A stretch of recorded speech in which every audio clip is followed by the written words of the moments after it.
I was practicing for Australian motocross titles at the time. Was midweek riding at just like a private stadium motocross track that I'd not been to before. Yep. And you know that age-old thing where like you probably shouldn't have rode that day. Yeah. And you just, in hindsight, know that you shouldn't have rode that day. I was just not really paying attention. Second lap on this track that I was just doing a sight lap on, what I thought was a tabletop was actually a double. And when I popped off the top of it, I landed on like the up face of the down ramp.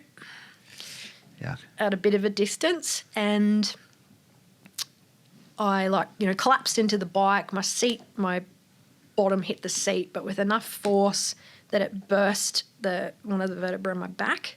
Yeah.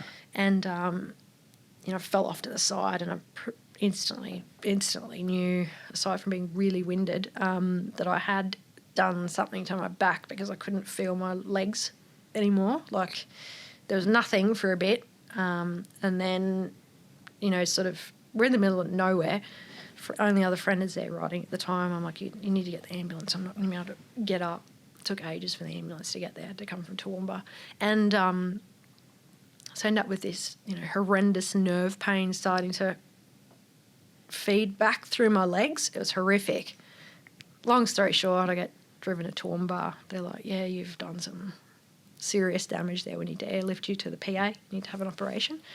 Wow. So I was airlifted to Brisbane and had surgery that night. Had a bone graft taken from my hip to reconstruct the vertebra in my back that I'd obliterated.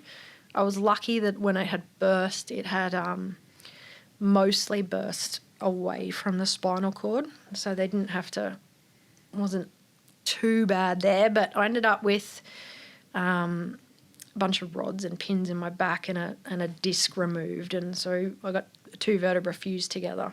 So what had happened there was like all of the nerves that run out of your spinal column, that for me, because it was L1 that I had the issue with, so it affects my legs, and I just had nerve damage for the control function for my legs, basically. So it took me a bit to walk again because I didn't have that, and I had a lot of issue with nerve pain after that. Wow. It went for like years at a bad level, and I still have problems with it now, like overly sensitive to temperature. Like I can't walk around on a cold floor. Like cold to me is a pain feeling. It's not a temperature feeling, and like my legs never came back as strong or as explosive or as powerful. I've always got to work at that.